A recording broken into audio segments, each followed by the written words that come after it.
കൂടുതൽ വാർത്തകളും വീഡിയോകളും കാണാൻ ഈ ചാനൽ സബ്സ്ക്രൈബ് ചെയ്യുക. കൂടെ ബെൽ ബട്ടൺ അമർത്തുക. ഏഷ്യ ലൈവ് ടിവിയുടെ ജ്യോതിഷ പ്രോഗ്രാമിലേക്ക് നിങ്ങൾക്ക് ഏവർക്കും സ്വാഗതം. ഇന്ന് ഞാനിവിടെ പറയാൻ പോകുന്ന ജ്യോതിഷ വിഷയം ദുസ്വപ്നമാണ്. ദുസ്വപ്നഫലം. സ്വപ്നങ്ങൾ പലതും ഉണ്ടാവും ഇല്ലേ? നല്ല സ്വപ്നങ്ങളൊക്കെ കാണുന്നവരുണ്ടാവും, ദുസ്വപ്നം കാണുന്നവരുണ്ടാവും. നല്ല സ്വപ്നം കാണുമ്പോൾ നമ്മൾ സുഖമായി കിടന്നങ്ങോട്ട് ഉറങ്ങും അല്ലേ? നല്ല സുഖമായിട്ട് ചിലപ്പം രാജാവോ മന്ത്രിയോ അല്ലെങ്കിൽ നല്ല സുഖാനുഭവങ്ങളായിട്ട് കാണുന്ന ചില വിഷയങ്ങളൊക്കെ കണ്ടു കഴിഞ്ഞാൽ നമ്മൾ തീർച്ചയായിട്ടും അതിൽ ലയിച്ചങ്ങനെ കിടന്നുറങ്ങിപ്പോവും ഇല്ലേ? സ്വാഭാവികമാണത്. എന്നാൽ ദുസ്വപ്നം കണ്ടാലോ?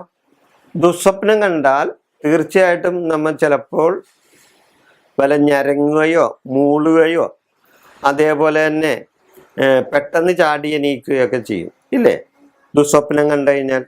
അപ്പം അങ്ങനെ ദുസ്വപ്നം കണ്ടാലുണ്ടാവുന്ന ചില കാര്യങ്ങൾ, അതിൻ്റെ അനുഭവത്തിൽ വരാവുന്ന ചില കാര്യങ്ങളുമാണ് ഞാനിത് പറയുന്നത്. ഇത് എല്ലാവർക്കും അങ്ങനെ ഉണ്ടാകണമെന്നൊന്നുമില്ല കേട്ടോ. ചിലപ്പോൾ ചിലവർക്ക് അങ്ങനെ ഉണ്ടാകാം. നല്ല സ്വപ്നവും ചീത്ത സ്വപ്നവും കാണുമ്പോൾ ചിലർക്ക് ഉണ്ടാകുന്നത്. ചിലർക്ക് പേടിയുണ്ടാവും. അതേപോലെ തന്നെ ചിലർക്ക് പേടി മാത്രമല്ല, ഭയം കൊണ്ട് വിറക്കുകയൊക്കെ ചെയ്യും. അങ്ങനെയുണ്ട് ഈ ദുസ്വപ്നം കണ്ടു കഴിഞ്ഞാൽ.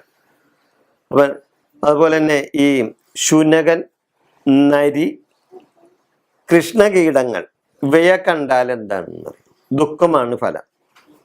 ശുനകൻ, നരി, കൃഷ്ണകീടങ്ങൾ എന്നിവയെ കണ്ടാൽ ദുഃഖം നമുക്കുണ്ടാവും. അങ്ങനെ വരാം. അതേപോലെ തന്നെ കാക്ക, പരുന്ത്, കഴുത, കുതിര, ഒട്ടകം, രഥം, കുളം, പോത്ത് എന്നിവയൊക്കെ നമ്മൾ കണ്ടാൽ നമുക്ക് ദുഃഖവും ഭയവും ഉണ്ടാവും.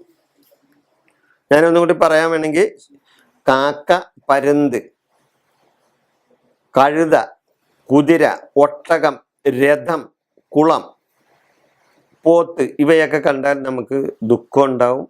അതുപോലെ തന്നെ ഭയവും നമ്മളിൽ ഉണ്ടാക്കും. അതേപോലെ തന്നെ നമ്മൾ ഓടിപ്പോകുന്നതായിട്ടൊരു സ്വപ്നം കണ്ട പെട്ടെന്ന് നമ്മളിങ്ങനെ ഓടിപ്പോകുകയാണ് എന്നൊരു സ്വപ്നം നമ്മൾ കാണുന്നതാണ്. അത് കഴിഞ്ഞാൽ നമുക്ക് സ്വദേശത്ത് നിന്ന് നമുക്ക് പോകേണ്ടതായിട്ടുള്ള ഒരു അവസരം വരാം. അത് സ്വദേശത്ത് നാശം ഉണ്ടാവും നമുക്ക്, അങ്ങനെ പറയാം. സ്വദേശത്ത് നമുക്ക് ചിലപ്പോൾ ചില ഉപദ്രവം ഉണ്ടാകാനായിട്ടുള്ള ആ സാധ്യതയാണ് ഈ ഇങ്ങനെ കണ്ടു കഴിഞ്ഞാൽ. അതേപോലെ തന്നെ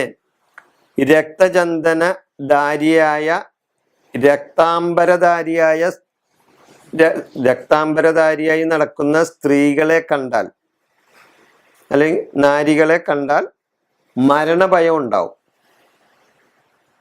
രക്താംബരധാരികളായ സ്ത്രീകളെ കണ്ടാൽ മരണഭയം ഉണ്ടാകാം. അതായത് നമ്മൾ മരിച്ചു പോകും എന്നുള്ള ഒരു തോന്നൽ നമ്മളിൽ ഉണ്ടാവും. അങ്ങനെയാണ്. അതുപോലെ തന്നെ അതേപോലെ തന്നെ എള്ള്, പന്നി, പൂച്ച ഇവയെ കണ്ടാലും നമ്മൾക്ക് മരണഭയം ഉണ്ടാവും. എള്ള്, പന്നി, പൂച്ച ഇതിനൊക്കെ സ്വപ്നത്തിൽ കണ്ടാൽ നമ്മൾക്ക് മരണഭയം ഉണ്ടാകാം. അങ്ങനെയാണ് അത് പറയണത്.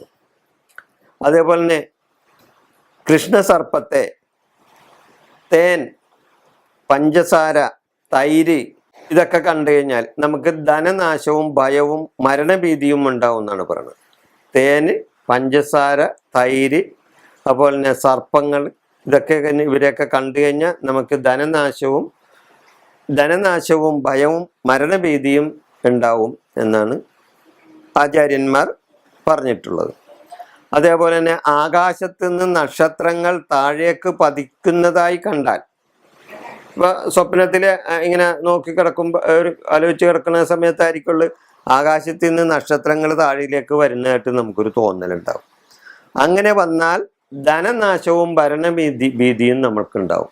ധനനാശവും ഭരണഭീതിയും അങ്ങനെ ഉണ്ടാവും. അതേപോലെ തന്നെ സമുദ്രം, മണൽത്തിട്ട, താമര പൊയ്ക, ധനനാശം, എണ്ണ തേച്ചു കുളി കണ്ടാൽ ഇങ്ങനെയൊക്കെ അതുപോലെ രോഗം ഇതൊക്കെ ഉണ്ടാവും. ധനനാശം ഉണ്ടാവും, എണ്ണ തേച്ച് കുളി കണ്ടു കഴിഞ്ഞാൽ, ഇപ്പൊ എണ്ണ തേച്ച് കുളിക്കുന്നതായിട്ടൊരു സ്വപ്നം കണ്ടു കഴിഞ്ഞാൽ നമ്മൾക്ക് രോഗങ്ങൾ ഉണ്ടാകാൻ സാധ്യതയുണ്ടെന്നാണ് പറയുന്നത്. അതുപോലെ തന്നെ സമുദ്രം, മണൽത്തിട്ട, താമരപ്പൊയ്ക ഇതൊക്കെ കണ്ടു കഴിഞ്ഞാലും നമുക്ക് ധനനാശം ഉണ്ടാകും എന്നാണ് പറയുന്നത്. അതന്നെ.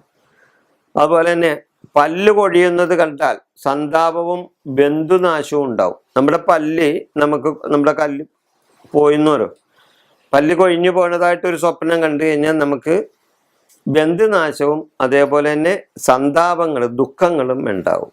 അതേപോലെ തന്നെ അതേപോലെ തന്നെ പിശാചുക്കളെയും അതേപോലെ തന്നെ അതുപോലെ തന്നെ ദുഷിച്ച ചില ദുസ്വപ്നങ്ങൾ, അതേപോലെ ഇങ്ങനെയുള്ള സ്വപ്നങ്ങളാണ്. അതുപോലെ തന്നെ പിശാചുക്കളെ കണ്ടാൽ നമുക്ക് മരണ ഭയമുണ്ടാവും, ബന്ധു ദുഃഖങ്ങളും ഉണ്ടാവും. ബന്ധുക്കളെ കൊണ്ടുള്ള ദുഃഖങ്ങളും മരണഭയവും ഉണ്ടാവും പിശാചിനെ കണ്ടാൽ. പിശാച് എന്ന് പറഞ്ഞാൽ പല രൂപത്തില് നമുക്ക് മനസ്സിന്റെ ഇതനുസരിച്ചല്ലേ പിശാചാണ് ദൈവമാണെന്ന് തീരുമാനിക്കാൻ പറ്റുള്ളൂ. അത് ഭീകരമായ എന്തെങ്കിലും ഒരു രൂപം കണ്ടു കഴിഞ്ഞാൽ തീർച്ചയായിട്ടും പിശാചിന്റെ രൂപമായിട്ട് കാണാം, ഇല്ലേ? അങ്ങനെ വരെയുണ്ട്. അപ്പോൾ അഗ്നി കണ്ടാൽ, ഇപ്പൊ സ്വപ്നത്തിൽ തീ പിടിക്കുന്നതായിട്ട് കണ്ടെന്ന് വെച്ചു, അവിടെ നമുക്ക് നാശമായിരിക്കുള്ളൂ ഉണ്ടാകാൻ പോകുന്നത്. അഗ്നി കണ്ടാൽ സ്വപ്നത്തിൽ. അതുപോലെ തന്നെ അപകടങ്ങളെ കണ്ടാലാ, ഒരു അപകടത്തിൽ നമ്മൾ പെട്ടു എന്ന് വിചാരിക്കും. അങ്ങനെ ഒരു സ്വപ്നമാണ് അപകടത്തിൽപ്പെട്ട്. അപ്പൊ പേടിയും ഭയവും ഉണ്ടാവും. അതുപോലെ തന്നെ സർപ്പങ്ങളെ കണ്ടാലാ വിഷഭയവും എന്നിവ ഉണ്ടാകാം. സർപ്പങ്ങളെ നമ്മൾ കണ്ടു എന്ന് വെച്ചോ, സ്വപ്നത്തിൽ വിഷഭയം ഉണ്ടാവും. അപ്പൊ ദുസ്വപ്നങ്ങളെ പറ്റിയാണ് ഞാൻ പറഞ്ഞത്. നല്ല സ്വപ്നങ്ങളെ പറ്റിയൊന്നുമല്ല ഞാൻ പറഞ്ഞത്. ദുസ്വപ്നങ്ങൾ ഇങ്ങനെ ഉണ്ടായാൽ, നല്ല സ്വപ്നങ്ങളെ ഒന്നാണെങ്കിൽ പിന്നെ അതിനെപ്പറ്റി പറയേണ്ട കാര്യമില്ലല്ലോ, നല്ലത് അനുഭവിക്കാം. ഈ ദുസ്വപ്നങ്ങൾ ഇങ്ങനെ കാണുമ്പോൾ എന്താ ചെയ്യേണ്ടത്? നിങ്ങൾ അപ്പൊ അതിന് സർവേശ്വര ചിന്ത ഇതിന് ഏറ്റവും അത്യാവശ്യമാണ്. ഈ സമയത്ത് നമുക്കിത് ഇല്ലാതിരിക്കാൻ, രാത്രി കിടക്കാൻ നേരത്ത് നമ്മൾ ഈശ്വര ചിന്തയോടും അതേപോലെ തന്നെ ദേവീ സ്തുതികളൊക്കെ ചൊല്ലി അല്ലെങ്കിൽ ശിവശങ്കര സ്തുതിയൊക്കെ ചൊല്ലി നമ്മൾ കിടന്നാൽ തീർച്ചയായിട്ടും നമുക്ക് ഇങ്ങനെയുള്ള ദുസ്വപ്നങ്ങളൊന്നും ഉണ്ടായിന്ന് വരില്ല. മനസ്സിലായോ? മനസ്സ് എപ്പോഴും കലുഷിതമായി അല്ലെങ്കിൽ എപ്പോഴും മനസ്സ് ഇങ്ങനെ പല വ്യാകുലപ്പെട്ട് ഇരിക്കുന്ന സമയത്തൊക്കെയാണ് നമുക്ക് കൂടുതലും ഈ ദുസ്വപ്നങ്ങൾ വരുന്നത്. അത് നമ്മുടെ ശാരീരികമായ ഒരു അവസ്ഥയിൽ ആണ്. നമ്മൾക്ക് ആ മനസ്സിനെ നമുക്ക് നിയന്ത്രിക്കാനോ അല്ലെങ്കിൽ മനസ്സിനെ നമുക്ക് അതേപോലെ തന്നെ മനസ്സ് നമ്മുടെ കയ്യിൽ നിന്ന് പിടിവിട്ടു പോണ ഒരു സമയത്തൊക്കെ ഈ പറഞ്ഞ ദുസ്വപ്നങ്ങളൊക്കെ നമുക്ക് വന്നു ചേരും. മനസ്സിലായോ? അപ്പൊ അതിന് ഈശ്വര ചിന്തയാണ് ഏറ്റവും നല്ലത്. അതേപോലെ തന്നെ ലഗ്നാധിപനോ അല്ലെങ്കിൽ രാശ്യാധിപനോ അതല്ലെങ്കിൽ നവഗ്രഹങ്ങൾക്കൊക്കെ പൂജയും വഴിപാടും ഒക്കെ നടത്തിയാൽ ദുസ്വപ്നങ്ങൾ കാണുന്നതിൽ നിന്ന് നിങ്ങൾക്ക് മുക്തി നേടാൻ സാധിക്കുന്നതാണ്. ഈ വിഷയം ഞാനിവിടെ അവസാനിപ്പിക്കുകയാണ്. നിങ്ങൾക്ക് നന്ദി, നമസ്കാരം.